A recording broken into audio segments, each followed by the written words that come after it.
Your leader, Andrea Horwath, announced this morning a platform plank where birth control, contraceptive, will be available for anybody that needs it. Mm-hmm. Why is this important? Mm-hmm. And how much will $30 a month times how many people cost? Yes. Well, $30 times how many people will never equal not doing it, right? Like if we don't do that, the cost will always be greater. Whether it's poverty, because poverty is very expensive in Ontario. It's one of the, one of our biggest industries, if you will, that we're constantly, not addressing but putting money into. But what this does is it allows people the freedom of choice, and it kind of brings people up from poverty and makes sure that people are living healthy and well lives, right? But it's almost hard to believe. You read the article and you read the headline. It's like, I can't believe we haven't done this yet. Like, it's almost shocking that we haven't done this yet. And so if vasectomies are covered under OHIP, why can't birth control be covered under OHIP, right?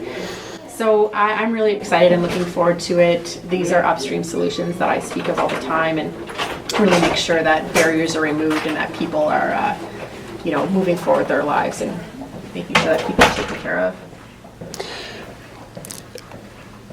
I am totally for it, because I understand that anybody that wants not to have children should have access to an ability to that, because I know that it's not good for their lives, it's not good for anybody, it's not good for the province. And there's lots of different reasons why somebody would maintain a prescription on contraceptives beyond even reproduction, right? Yes. It just happens to be a drug that's used in a lot of different ways. And it doesn't just benefit women. No. Right? Like it's, these removing these barriers and having barrier-free access to this stuff is doesn't just benefit women. It benefits families and men. It benefits everyone. Yeah, it's a social benefit for sure. Social benefit, 100%.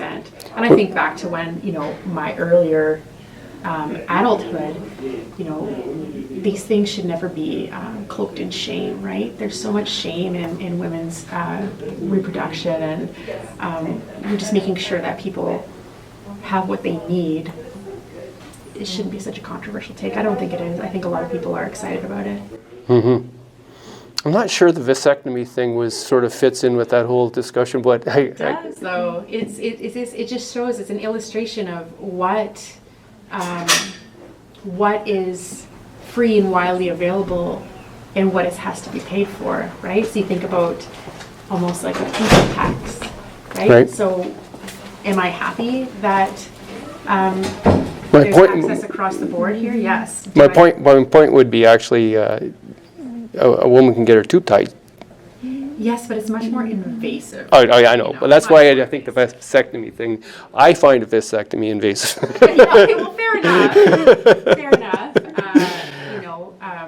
However, But we're in agreement that this is a good move, right? For sure. Okay. So. Yeah, it's a good move, because you forget, not everyone remembers, but people who have money will always be able to afford things, right? They'll always be able to afford birth control. Like, they'll always be able to afford it. And then, the people who can't afford it, those are the people we're trying to make sure we reach, right? Well, I didn't see the details of the announcement, but was it free for everybody or free under a... It's not means tested. It's not means tested, so rich people can get free contraceptive too? Okay, just checking.